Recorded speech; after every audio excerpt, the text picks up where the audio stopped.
Welcome back, everyone.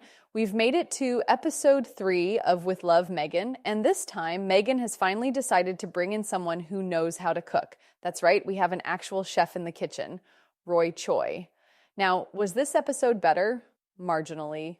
Mostly because Roy is likable and his food actually looks edible, but did Meghan let him shine? Absolutely not. Instead, we got the usual Meghan inserting herself into every possible conversation, rewriting history as she goes, and delivering an eye-roll-inducing performance of humble hostess meets expert homemaker. And as always, we're covering it so you don't have to sit through the forced banter and another round of dried flower sprinkles. We kick things off with Meghan deciding to make donuts. Why?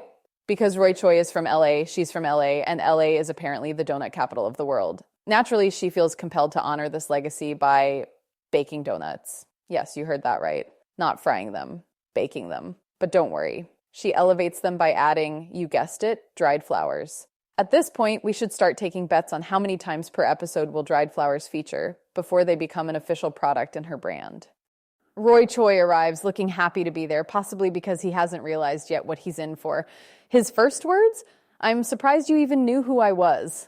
Meghan, stunned that anyone would think she's not a culinary connoisseur, immediately assures him that she definitely knew who he was. Sure, Meghan? Sure. Roy, ever the professional, gets to work making actual food, and Meghan does what she does best. Stands in the way, pretends to help, and offers deep, meaningful insights like, oh my gosh, pickled strawberries. I never would have thought of that. Groundbreaking. Meanwhile, as Roy explains the actual science behind cooking, Meghan nods vigorously and throws in words like macerate to prove that she too has been near a cookbook before. This is the moment that truly sums up the Meghan Markle experience trademark.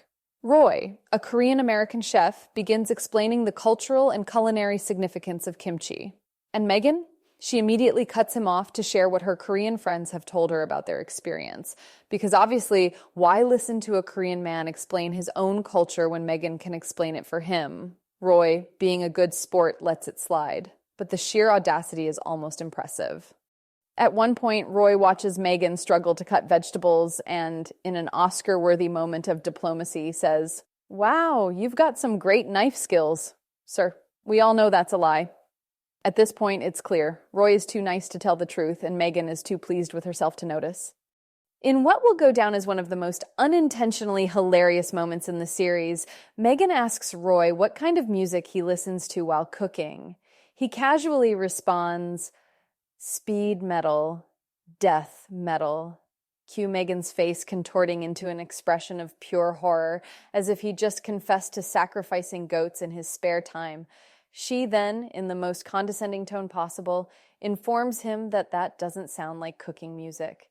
Right, because the only acceptable answer was a pre-approved playlist of soft jazz and hand-selected royalty-free instrumentals. Roy mentions that he likes to clean as he cooks, and Meghan jumps in with a shocking revelation. Oh my gosh, me too. I even clean up hotel rooms before I leave. Oh, do you, Meghan? Are we supposed to believe that the same person who once allegedly threw a fit over the sight of a bird in a hotel lobby is out here wiping down counters before checkout? Sure. Despite Meghan's interruptions, Roy actually manages to cook some delicious-looking fried chicken. Meghan naturally reminds us that she never makes fried chicken. But don't worry, she lets us know that her husband loves it, which is apparently reason enough for her to pretend to care.